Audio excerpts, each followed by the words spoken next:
Welcome to another episode of Culinary School Stories, the weekly podcast that is dedicated to sharing the stories of people around the globe whose lives have been influenced, impacted, touched, and or enriched, for good or for bad, from their culinary school experience.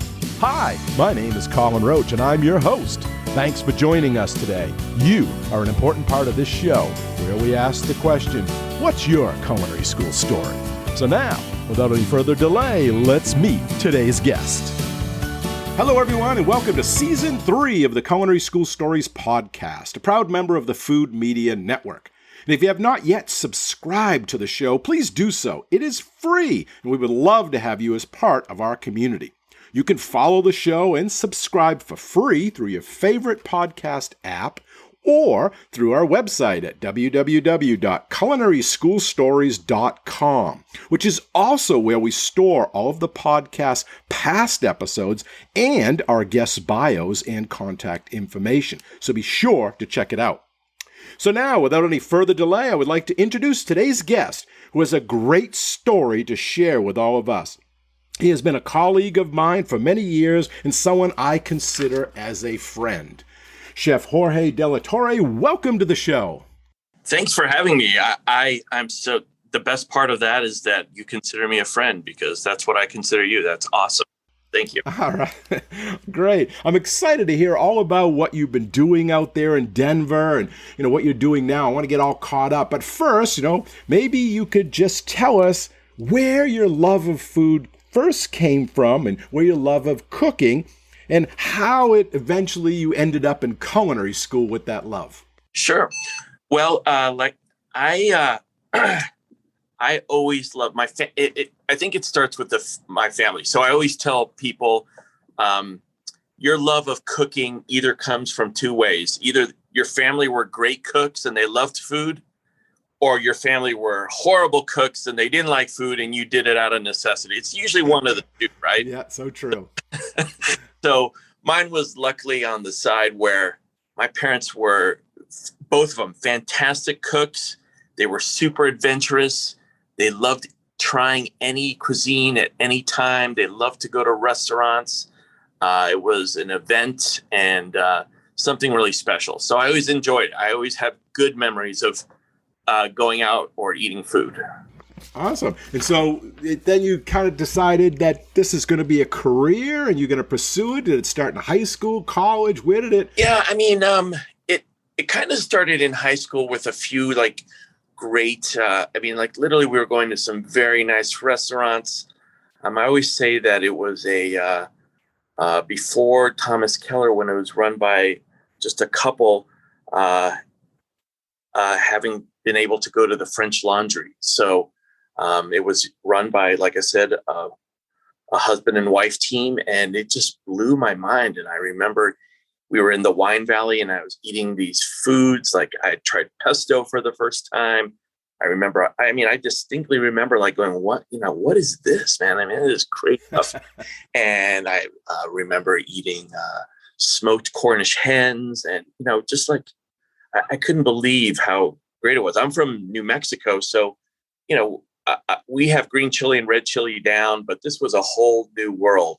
And, and like I said, we were always going out. And then I thought, and it was in the late 80s when the chef started coming to the forefront, and there were restaurants that were chef driven, and the chefs were not so much back in the kitchen anymore. They were kind of becoming better known, more acknowledged, not quite celebrity yet, but, I started to see that this was pretty cool stuff. And I always loved cooking. I loved cooking at home.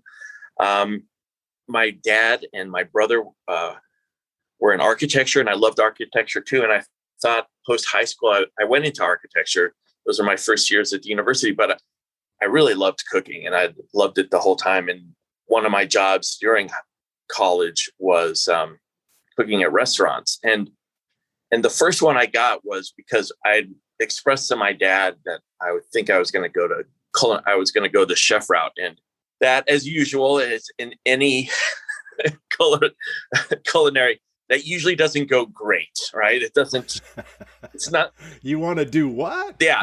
I went to private school for high school. They save and scrimp. And I always tell people this, I had a scholarship through my high ACT scores to go 4 years to the University of New Mexico.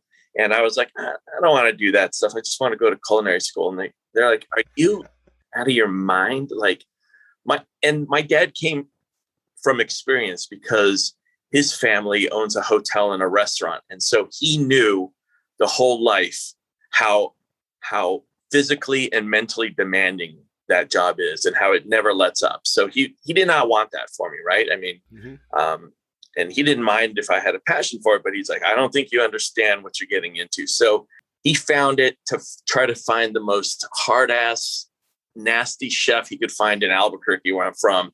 And I was just thinking about this today the chef told me, he goes, your dad asked me to give you a job. And he told me to kick your ass with my size 12 boot as much as I can. He got big. And I was like, what? And he goes, yeah, he does not make it clear. He told me to make it as tough and nasty as possible. I was like, great. Because if you love something and if you have passion, and you're going to see that to me as an ongoing piece, right? For any student, if you love something and somebody tells you can't or make it tough, then guess what? You're going to double down and you're going to crank harder. So that's what I did. I doubled down. I worked harder, and I found that I loved the adrenaline. I found that I loved what I was doing. I loved the work pace and everything. So while I was going to university, I was really enjoying the restaurant scene. So eventually my parents were like, okay, they saw that I wasn't going to go to architecture. And so they cut a deal.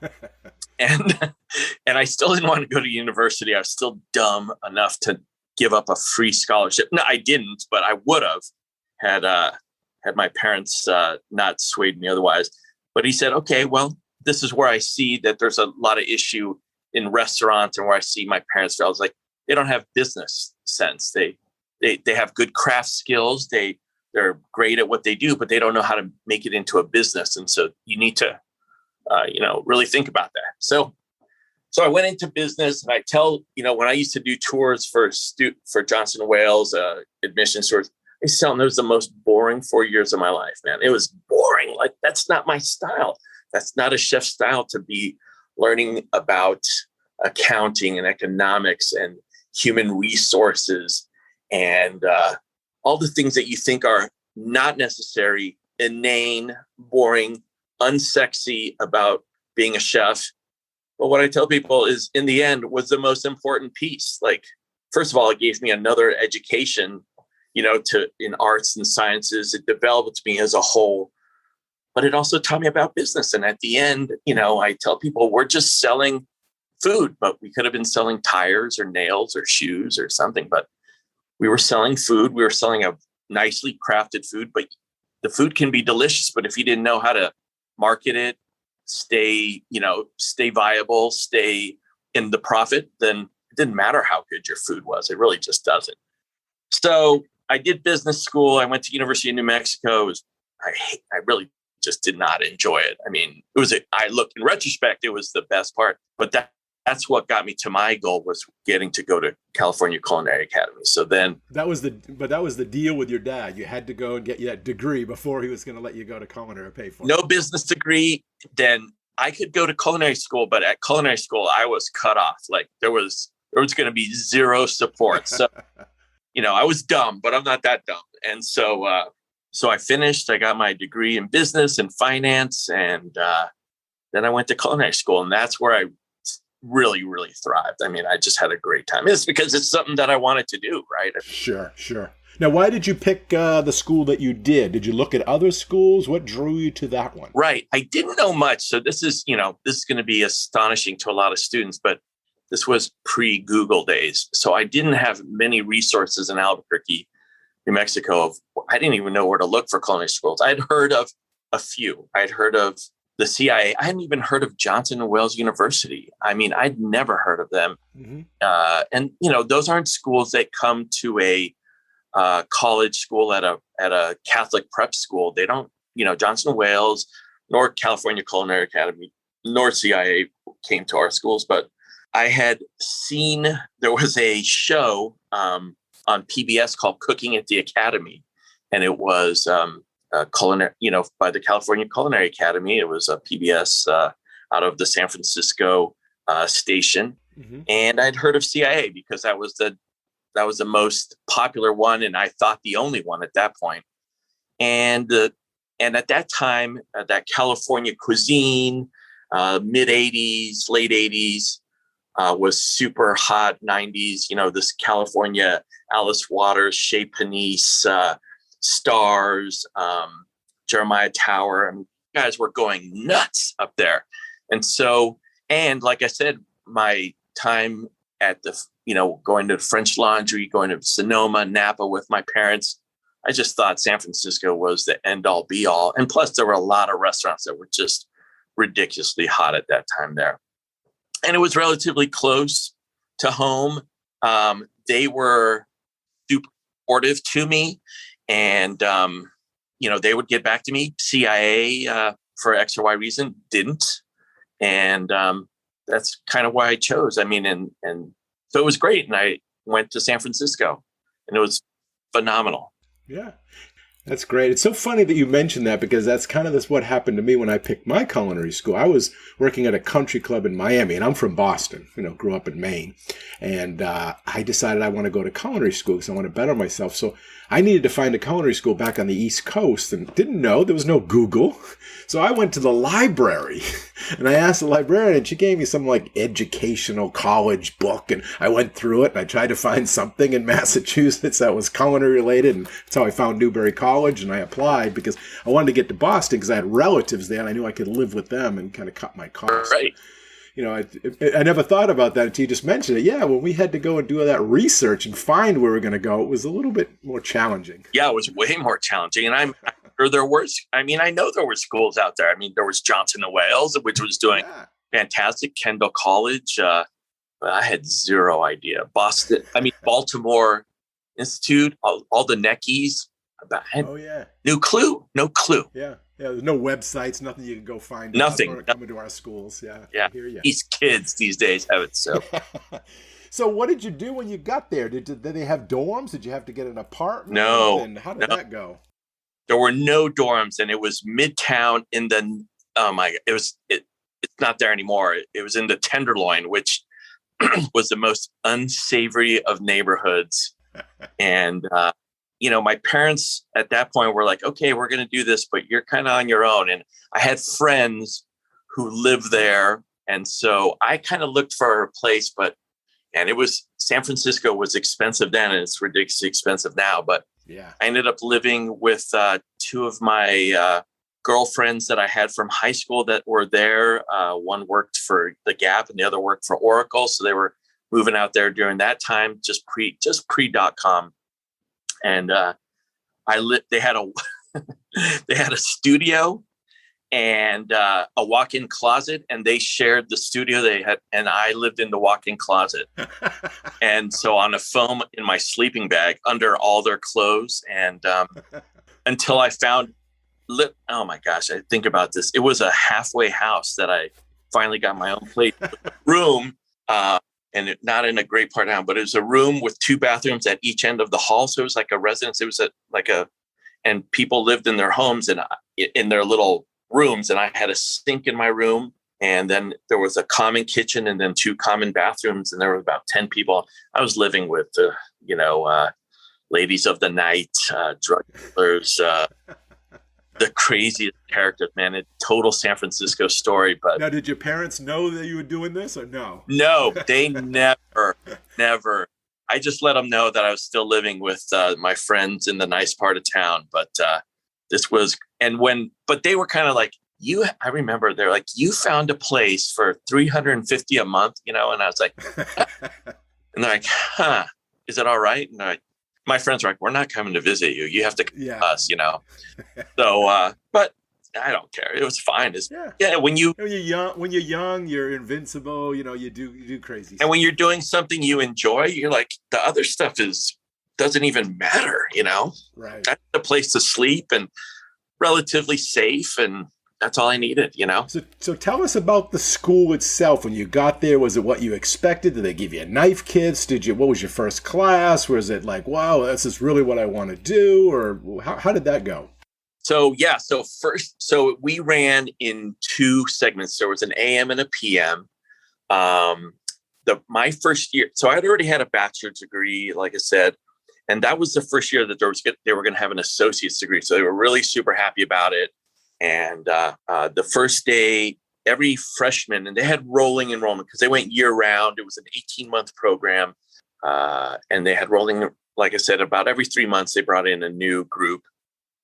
And they started in the AM. So the first day started at 7 a.m. and they kind of did you through a whole orientation. They gave you your uniform that had your name that I had ordered prior with my last name on it embroidered. They showed us everything. They gave us a knife kit. They talked us through everything.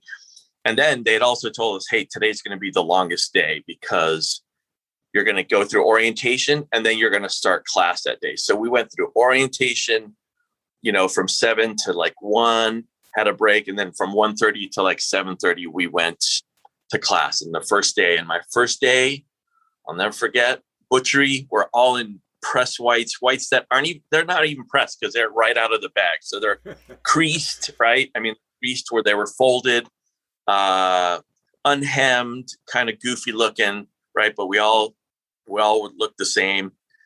Paper hats. I'm in butchery. Everybody is in full new uniform. And this butcher is telling us how to kind of different ways of marinating tough cuts of meat. And he's saying, and he's talking to us and he's with a boning knife and he's kind of like showing, hey, if you can also kind of poke a bunch of little holes in the meat like that. And he's looking at us and he doesn't look and he stabs his hand. And he stabs his hand right between his thumb and his forefinger and hits a vein that when he drops the knife and holds his hand like this, he squirted about 4 people.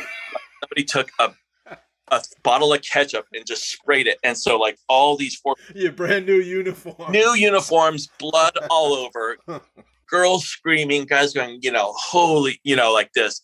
I mean, this ended like right there, that first day. I'll never forget the first day. It was bad, right? And so all these people are like, oh my God, what just happened, right? And so he had to go get stitches. Class ended early. Then we come back the next day, we're like, holy smokes, right? It was pretty funny, but see anyone drop out after that? Yeah, no, nobody dropped out, but it was a good story for the next day. We're like, okay, let's start again, and so it was pretty good. Cool. Yeah. So what was the kind of the curriculum? Did you advance like through fundamentals, foundations, all the way up to like working in their restaurant? Is that how they? Correct. So they had, it was a very classic type, garde-manger, French cuisine, Asian cuisine.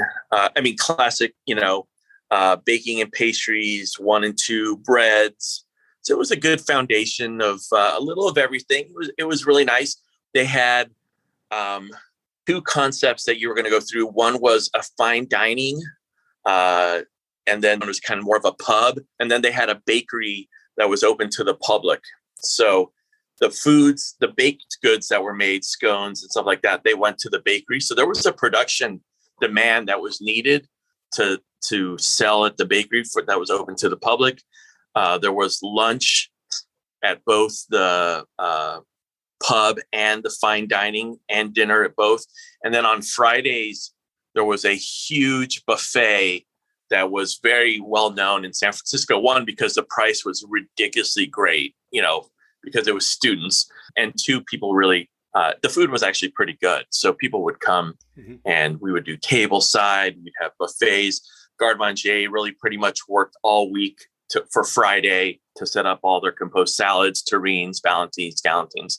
So it was all sold out, and so it was a good concept because it showed there was class times, and then some classes fed students. So everybody, there was that kind of sense of urgency, right? Because there was the public that even though you knew it was students, they would get in. Right. I mean, they had to eat at some point, right? Especially at lunch. They only had a amount of hours. So Yeah. you really had to crank it out. So looking back, I mean, you had already a business degree, but do you think that a student going through that program, do you think there was classes that were missing that they probably should have had to make them feel successful? You think it was a pretty good program and it gave you a great foundation for, starting your career? It was a great foundation. And I think that's what most culinary schools they don't need to, but they should be telling students, like, when you go through this, and I don't care what university, and I've taught at 2 universities, I've visited many, culinary programs, is what they do is the admissions sometimes makes them feel like that's going to be the end all be all after you've graduated from culinary school for 2 years or 4 years. Like, that's a ridiculous statement. I always tell people, anybody who gets even their master's or bachelor's from a business school shouldn't expect to be the CEO of Exxon, right? I mean, that's a crazy notion. But a lot of people leave culinary school saying, well, I'm ready to be the executive chef. So that's just not true. You need to, this is a firm foundation from which to build on, giving you good practices, good thoughts, good processes, so that you can build on to be a better person as a stepping stone. A lot of people think it's the end all be all, and then that's where the mistakes come, because then they get themselves in trouble by either opening up their own gig too quick, accepting jobs that they're not ready for, et cetera, et cetera. So I think everybody does a great foundation. I think everybody does good. I always told people, like, when I worked at Johnson & Wales, I was like, they always ask me, hey, how does this compare to CIA or NECI? I was like, look, man, we are all teaching how to make a vinaigrette the same way. So that's nothing new, but it's what we do on the side, how we teach classes about business, how we're teaching you about standards of uniform, et cetera, that might be helping. So you went to culinary school. Let me ask you the question. In your opinion, is going to culinary school absolutely necessary to be in this career? To be in food service, to be a possible chef in the future?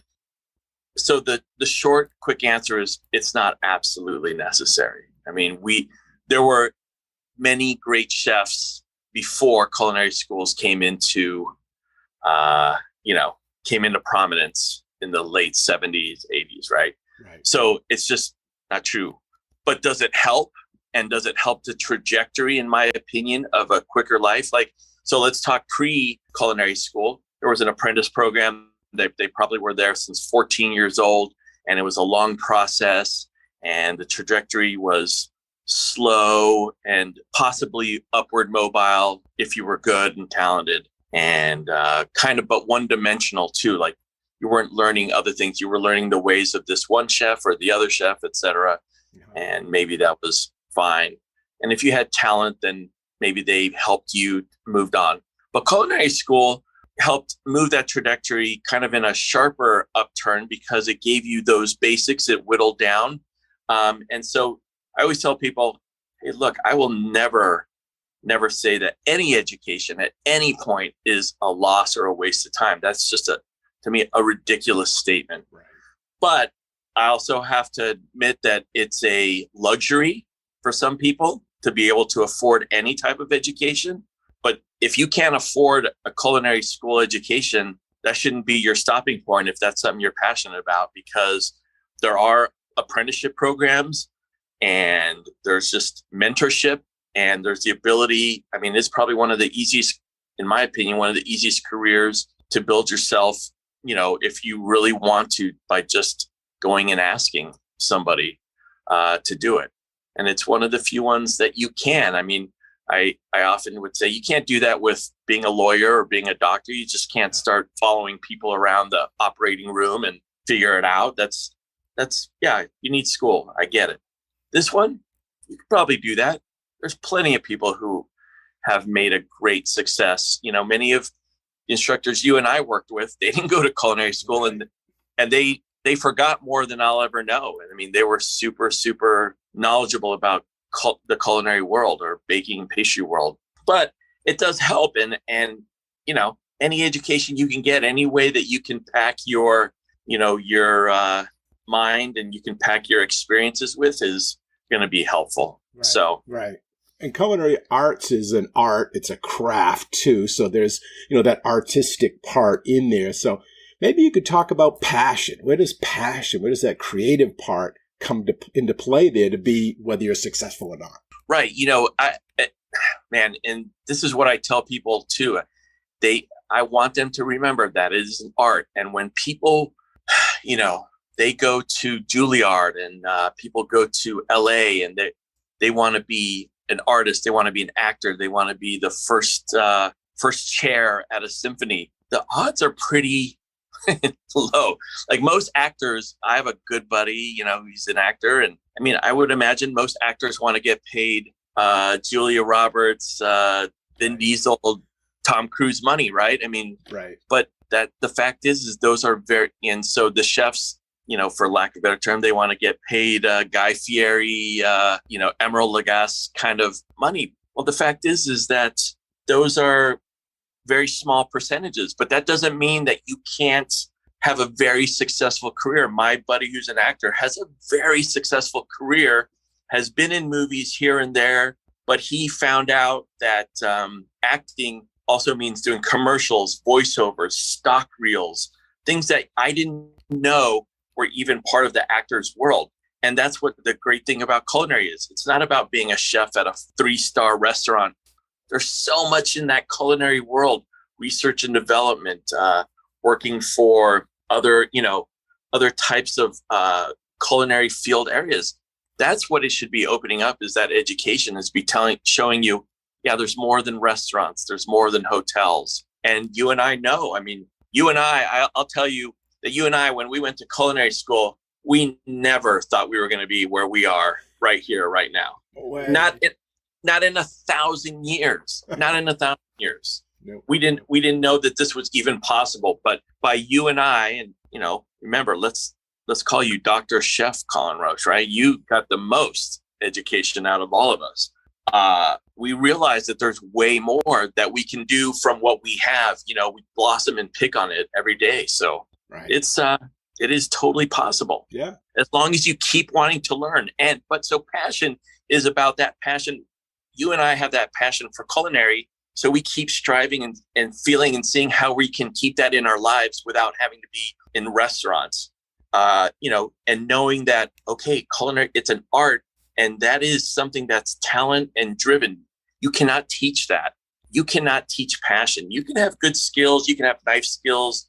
But if you don't want to do this, man, this would be the worst thing to do. Like when you get into the restaurants or food, it's physical, it's emotionally demanding. And there's just if you just want a job that pays, I can think of 14 others off the top of my head that yeah. would pay you better and would be easier on your body and your mind, right? So just do that, and that's fine. Yeah. But culinary is, for you to be successful, just like any artist, is going to need passion and you wanting to do every day better and better, and almost thinking, I can't imagine doing anything else. Mm-hmm. Like I couldn't imagine being an accountant, and I wish I could. I wish I could. I wish I knew about cars, right? I don't know how to do any car maintenance, stuff like that. Or I wish I even enjoyed it, but I can't stand it. And I see people tinker around in a car and I'm jealous of them. Or even when a plumber comes by, I'm like, what are you doing? Like, I can't believe it. Or a doctor, like the mere sight of a shot or something makes me want to pass out. So there's just no way I can do this, right? Right. And you have to love them. But it's so true, because passion is what's going to drive you. That's what's going to get you through those rough spots, those valleys, and it's going to really push you. And you have to realize that, your passion can change, right? Because I am not passionate about working on the line anymore. Right. I was at one time, right? 3 a.m, Correct. New Year's Eve, Mother's Day. No, I'm not passionate about that, but I'm still passionate about food in this industry, and we branch off. And you kind of talked a little bit about that. What does a culinary career mean today? It's a lot different than when we went to school and we were in a box and this is what your career meant, or to be successful. And now it's wide open. Correct. And I think that's the beautiful thing that help you learn. If that college or that culinary school or apprenticeship program is really doing their justice to you, they should be opening your eyes up to things that you didn't even know were available. Like we talked about, like you and I, where we are right now. I mean, we kind of fell into it, or we kind of kept doing it because I knew, like I said, I was in restaurants, but then I started dating, my wife, and I was thinking, oh, I might be wanting a family. So I'd seen in the past families or chefs that had families, and I didn't like that dynamic. That wasn't for me. So I was like, wait a minute. All right, now how am I going to do my culinary and my business, but still want to be home because I want to go to be with my kids. My wife was a lawyer. She works days and I work night. I just didn't see that. So, but I had the confidence because I had the education of a business degree, of a culinary degree, to be able to branch out looking for anything that was culinary. And that's how actually I got into taking that teaching job, because it was like a Monday through Friday. I was like, yeah, I'll give this a shot. It was culinary. I enjoy chatting about culinary. I think I know enough and I love it. And that's what started me in that way. But like you, I'm not passionate about, 7-day work weeks, 12 hours. That's more mental illness if you get your that, right? But I knew that was the means to do something, right? And I loved it. But like you said, your life changes, you age, your priorities change, or they get balanced out. But if you're passionate about something, then you still are trying to pursue the many different ways. And now we're so fortunate to have culinary in everything. Like I said, from research and development to assisted living to contract catering to whatever you want to do. Mm-hmm, mm-hmm. Yeah, and as you mentioned, we transitioned into teaching because we were at a point in our career and expertise that, we wanted to pass it on, and it gave us a different lifestyle because we were, having kids and we had families, and we wanted to be around and not just see them, on, a family meal at 4:00 in the afternoon when they swung by the restaurant. We'd have some time and be able to participate in that. So you've been in education. You transitioned into that early on. You've worked at a couple of different schools. You were at Johnson & Wales for a long, long time. How have you seen culinary education change, and how do you see it changing in the future? I mean, what is the future of culinary school? What do you think about that? Well, over the time, so I was there 19 years at Johnson & Wales, and from what I started to near towards the end, I saw that we were realizing as a school that I don't want to say that the person was changing, because you sound like, an old crotchety dude. They got softer, but we started to realize that people weren't, it doesn't mean, this is what's important. It doesn't mean that you're not passionate if you don't want to be crazy about something. I think people were starting to find more life balances. They were starting to say, hey, yeah, I love cooking, but that doesn't mean that's all I want to do 24/7. And there was a transition, because in my early years of culinary, if that's not what you wanted to do and do in your free time and stage and work for free, then you were considered not passionate. But we look back and go, that is crazy. Like, really? Like, why did we do that? And to accept the abuse that sometimes we were given, that's not right. So we were drinking the Kool-Aid. What was wrong with us? Yeah, we were drinking the Kool-Aid is right. And we thought all those things were negligible. And I used to say, like, in the first years, people love to tell war stories about, when I've just worked, 36 straight days, and you're like, yeah. How are you proud about that? Like, who's the dummy, right? I mean, I'm the dummy that is proud that when I worked at a ski area that I was working, 20 days straight during Christmas, New Year's, and wearing that as a badge of honor. That is not a badge of honor to some people right now. Right. Or, I used to work for a chef that threw pans and knives at me. That's not cool. That's not good. Yeah. Seeing, female chefs getting berated and, that's not cool. We shouldn't have been doing that then. And I'm so glad that we're figuring out that there's another way to instill passion in students and up and coming chefs rather than berating and stuff. There's positive ways to do it. And I've seen that change in culinary school. I think of some of my culinary chefs and I'm like, or my chefs that I worked with in San Francisco, I'm going, holy smokes, right? That's just nuts.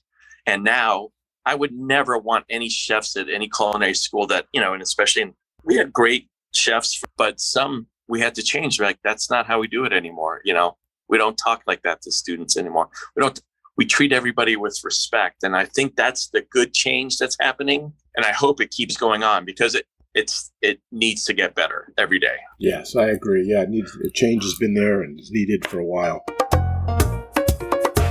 Okay, at this halfway point in the episode, I would like to take this time to thank you as an important part of the success of this podcast. As the host, I appreciate your listenership, your comments, your engagement, and your financial support.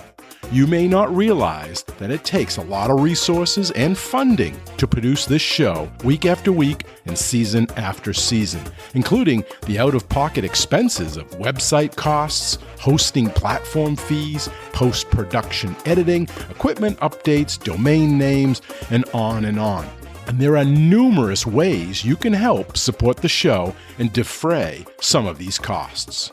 And it doesn't have to be a lot either, because we have strength in numbers with the hundreds of you that subscribe and follow this show. Whatever you can contribute gets added into all the other donations, and together we have enough to keep the show up and running. So if you enjoy this podcast and want to ensure its continuation and success, please consider helping it out today. Individuals can donate in one of two ways. The first is through Patreon at www.patreon, that's Patreon, patreon.com/Dr. Professor Chef. Go to that link and you can find out all of the different ways that you can support the show. And we will be adding more tiers and more benefits over the next couple of weeks. The second way you can support the show is through the Buy Me a Cup of Coffee website at www.buymeacoffee.com/Chef Roach. As mentioned, we truly appreciate any amount that you can afford. Even a few dollars a month helps us out with the hosting, purchasing, creation, and production of our episodes and shows that we produce and give away for free. And if you have a company or business, you can also help out by advertising or sponsoring an episode or even the full podcast.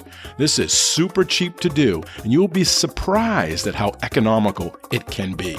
And we'd be glad to send you a rate sheet and our media kit. Just contact us at culinaryschoolstories@gmail.com.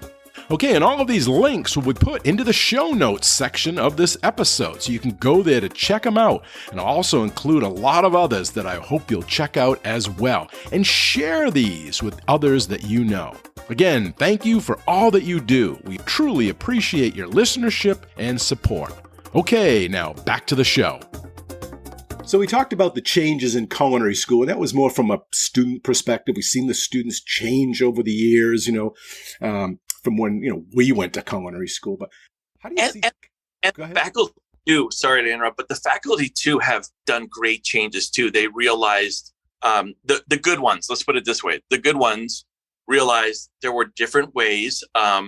They thought of other ways of getting to the students. They understood that there was a change. And if they were progressive and forward thinking, then they moved along too, Yeah, because the instructors from probably when you went to school and when I went to school have changed to the ones like hopefully ourselves and our colleagues, because it wasn't more like they're an employee and you're training them for a specific industry or a specific position out there. You were just, sharing knowledge with them and trying to explore this career in the world of food and encouraging them and motivating them to pursue any of their passions. And we became more educators than chefs. We understood, hey, this person learns this way, this person learns the other way. In the old days, it was like, you learn my way, I'm going to kick your ass and get you out of here, right? I mean, right. There was no, he needs a little extra time or she needs this. Or, no way, man. Yeah, it was a weed them out process. They're never going to make it, so it's our job to get them out right now. Get them out. Right. Yeah. Right. So how has the business model, though, changed? Because, Johnson & Wales has closed a couple of campuses, Art Institute, Cordon Bleu, I think they're pretty much all gone, or most of them. The New England Culinary, there's a lot of culinary schools that have gone by the wayside. And what does that say for the industry going forward? Well, as you and I know it is every 5-6 years, some New York Times or some article comes out how this person's 100,000 in debt and they're only making $6 an hour kind of stuff. And then, it's a rehashed, and it's not completely untrue. But, I think, like I said in the beginning, we have to be able to tell students the correct expectations of how their success rate might be, right? I mean, it's an art, but we also, as a business, have to figure out how it can be affordable to a great amount of people. And it's just not. And I'm not saying, and I don't know the solution. And the real kicker was COVID, because we are, if we hang our hats on anything, it's that we are a, on-site, hands-on, smelling, tasting, touching kind of place. And COVID put a huge stop to that. And we did not have a plan B. And I would even argue that we still don't, although we are at least trying to figure out, how are we going to do this if something else happens? I mean, that was the dagger in a lot of culinary schools programs, I am sure. Mm-hmm. Because, I mean, if you can't have it, in person, I don't understand. And I know that we have to figure it out. And I know that there are programs that are teaching online. I watch Masterclass. I think about it. We've been doing this since time. I used to watch The Galloping Gourmet, the Justin Wilson Cajun. We've been doing this for a bit, and people have been enjoying that.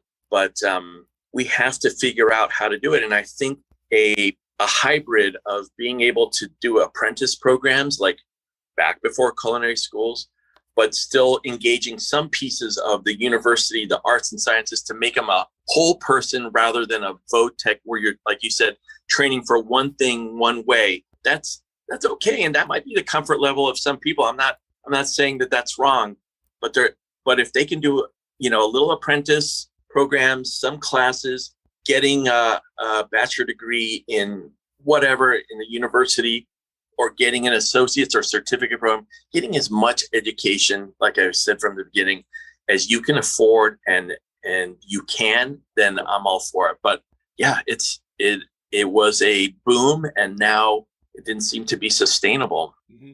especially for that culinary area.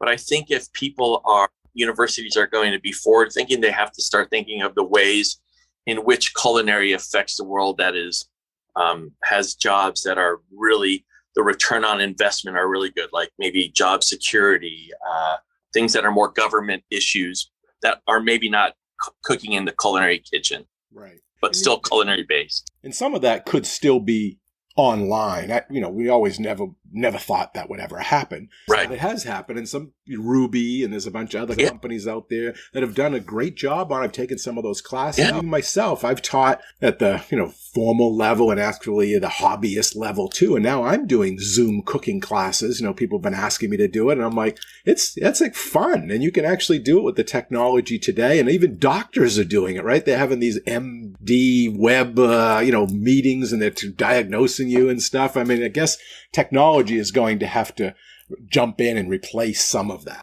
Absolutely. Absolutely. I am still a huge proponent of smell-o-vision, so I can make sure that whatever you're cooking smells right. But otherwise, you can get there a good 80% of the way, in my opinion. You can teach methods and stuff like that, and the technology is there. And we can either be like old, stodgy chefs and say, no, there's only one way, and then watch it go by on the wayside, or get on board. And I think that's where culinary programs are going to have to be like, okay, it sounds ridiculous, but let's be at the forefront, mm-hmm. and let's make the way.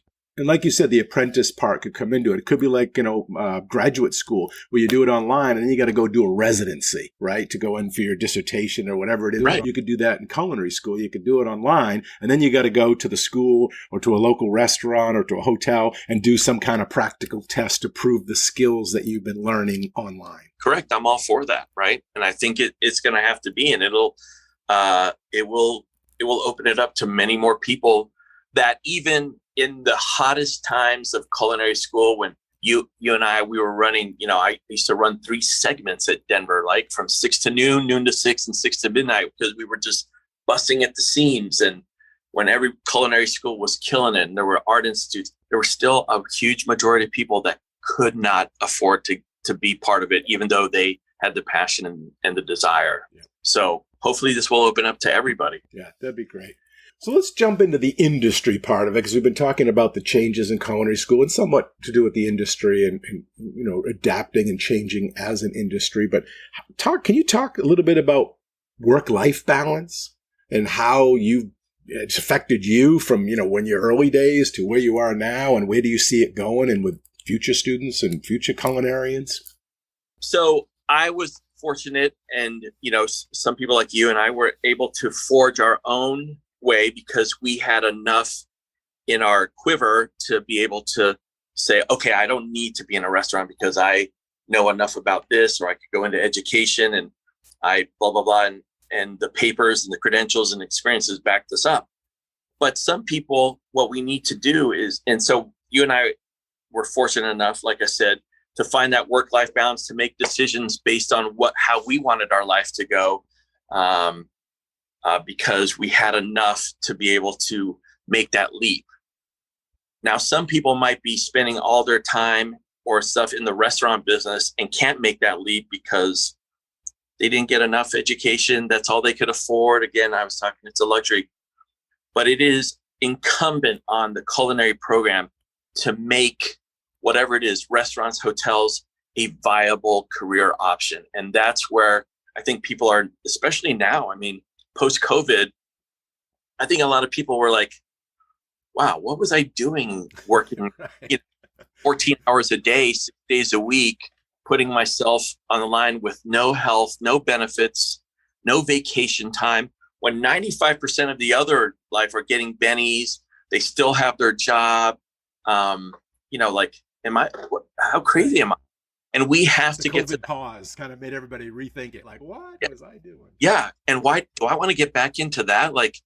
They're finally resting and they're kind of being able to get their head out of the fog and, look beyond the trees and whatever cliche you want to talk about and say, man, I don't know if I want to go back to that. Right. And they're not going back to that. And they're saying, if I just want a job, I'm just going to go peddle insurance or, whatever.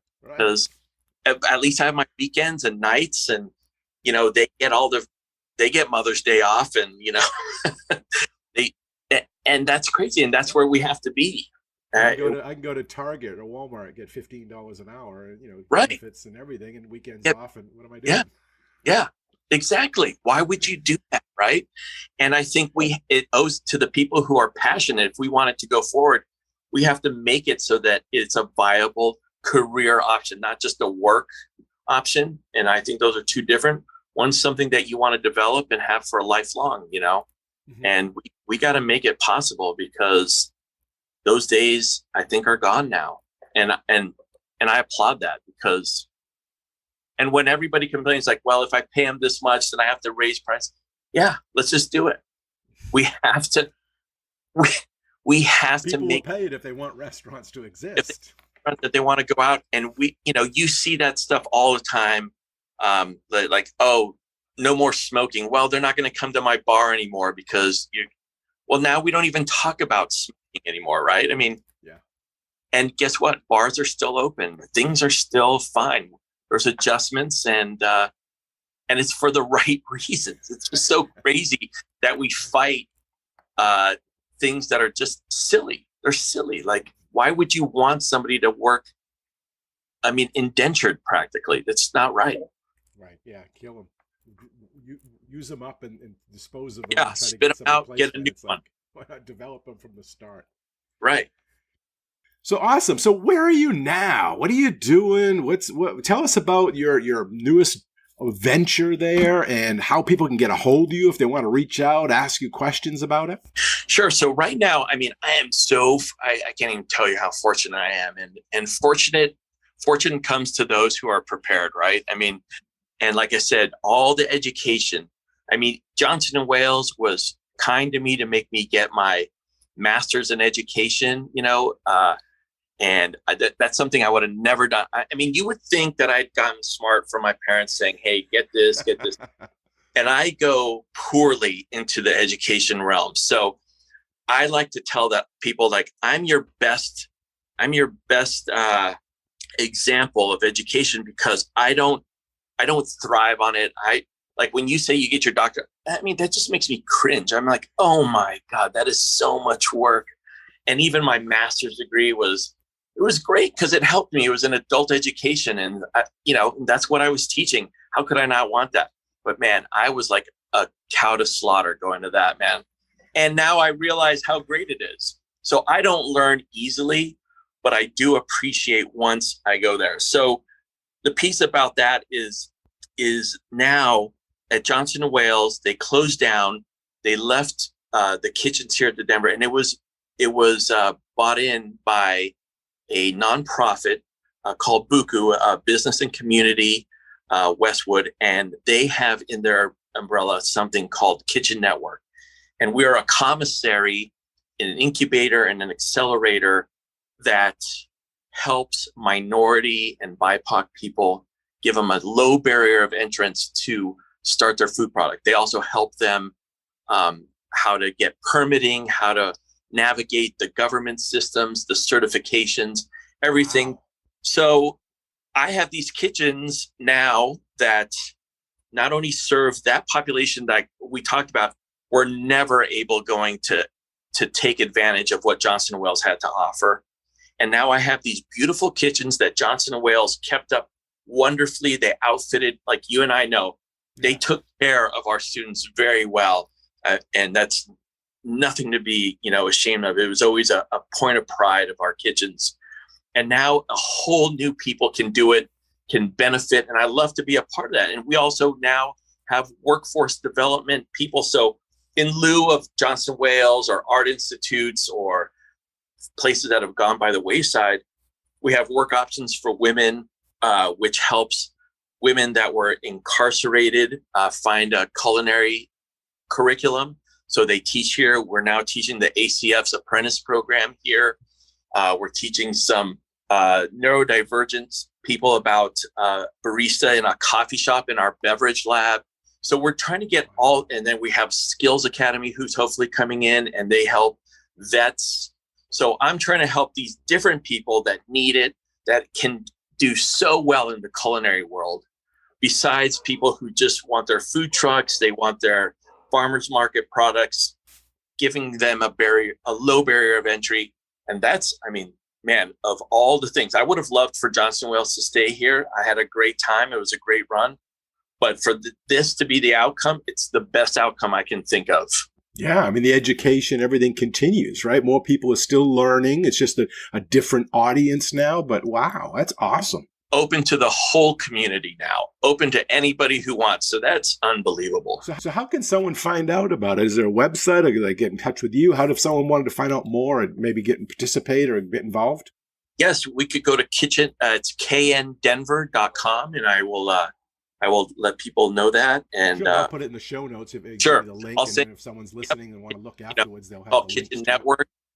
And anybody who has any questions about it in the Denver area or about, I did a lot of, to better understand this, there's some wonderful places in Boston, in Chicago, in New York that do the same kind of things. They have these incubator areas that give TED Talks, that they help, the Small Business Development Center here to help these people move forward. There's a lot of goodwill. That's one thing I learned. There are a lot of great people wanting to help people succeed. You never know that. And then I'm like learning every day. Oh yeah, we're this nonprofit that helps this, that we give microfinancing. Holy smokes, it's out there, wow. But people don't know how to get to it, right?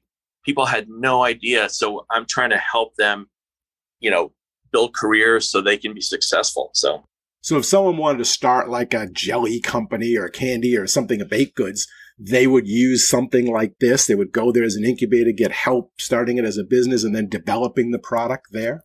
Right. Usually they come in with their product, right? But they could come in with saying, I just have an idea, but I have no idea.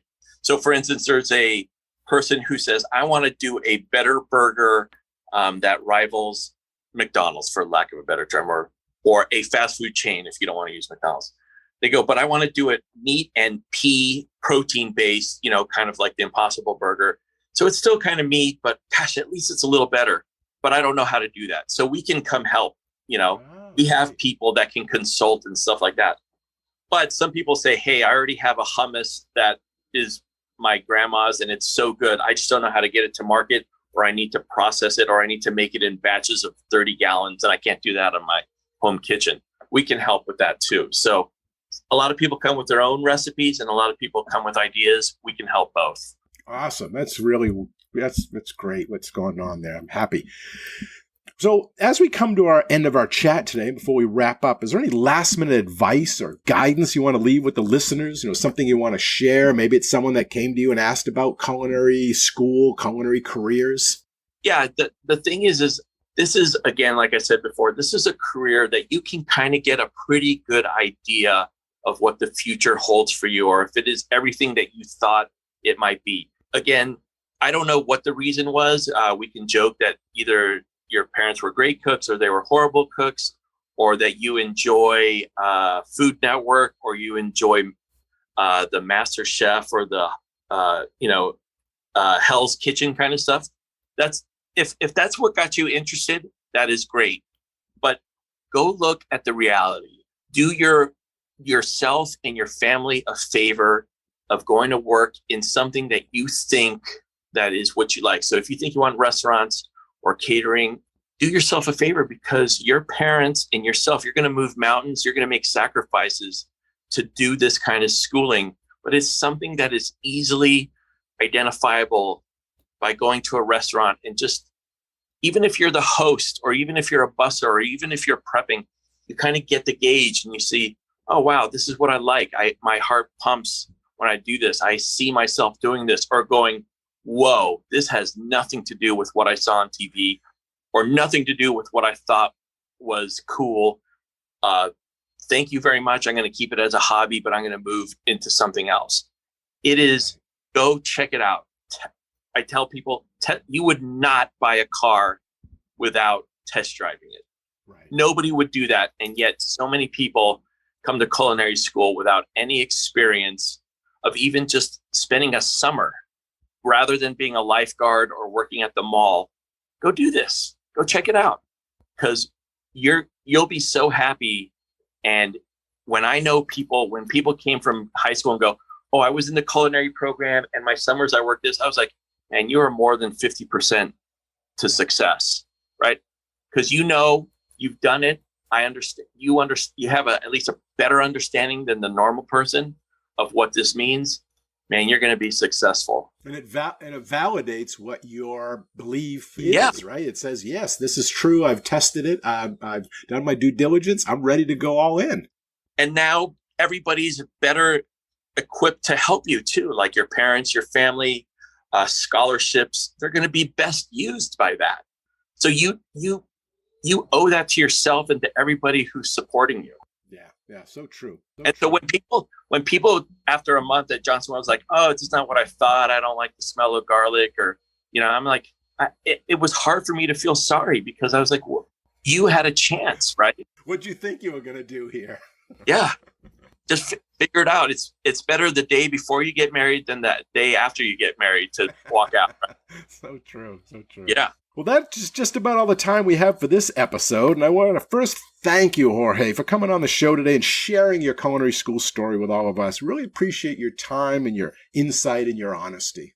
Oh my gosh, the pleasure is all mine. It's always great to hear from you, and I wish you the best of success too. And like I said, and people don't have to contact me just because they're interested in commissary. If they want to banter students, especially students, man, that's one thing I miss about culinary school, is the youth exuberance and chatting with people about their desires and wishes and concerns. And they can contact me anytime. That's awesome, because that's a current theme on this podcast is everybody, because we're in the hospitality business, I guess, Correct. Willing to help anybody, right? They want to be mentors. They want you to reach out, help me if you have questions. So how can someone get a hold of you personally? Do you have an email or some way they can contact you? Yeah. I mean, and I'll send it to you but it's Jorge, Jorge, at KN Denver. So K as in kitchen, N as in network, Denver.com.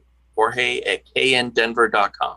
Awesome. I'll put that link into the show notes so if anyone's listening. But if you are listening, and especially if you're a culinary student out there or thinking about going into culinary school in high school now, there's resources out there. And like I said, in the hospitality business, they'll help. Anybody will. I would. Anybody, all the guests on the show are offering it. So here you go. Especially if you're in the Denver area, reach out to Chef here, and he'd be glad to answer any of your questions or give you a tour or anything he can do to help you out. And if you need, me, like if we need a restaurant recommendation in any town, where to get the best hoagies. Right. That's so true. If you're going to travel anywhere, Jeff has gone all around. He knows the best restaurants. He's researched them all. So if you're like, hey, I think I'm going to be in Chicago next week. Where should I eat? Well, that's my favorite part any day. Perfect. Well, thanks again. I really enjoyed our chat. Bye-bye now. Take care. Bye. And a big thanks and appreciation also goes out to all of you, the listeners. We hope you enjoy the show and this episode. You all are a big part of this show, so please let us know what you think. Your comments are always welcome, and they help us in making the best show possible. You can email them to culinaryschoolstories@gmail.com. That's culinaryschoolstories@gmail.com. Or even leave us a voicemail at area code 207-835-1275. That's area code 207-835-1275. And if you like the show, we have a big ask of all of you, and that is to share the podcast with everyone you know and to give us a positive rating and review on Apple Podcasts. Okay, until our next Culinary School Story, take care and be well. Bye-bye. Culinary School Stories is a proud member of the Food Media Network.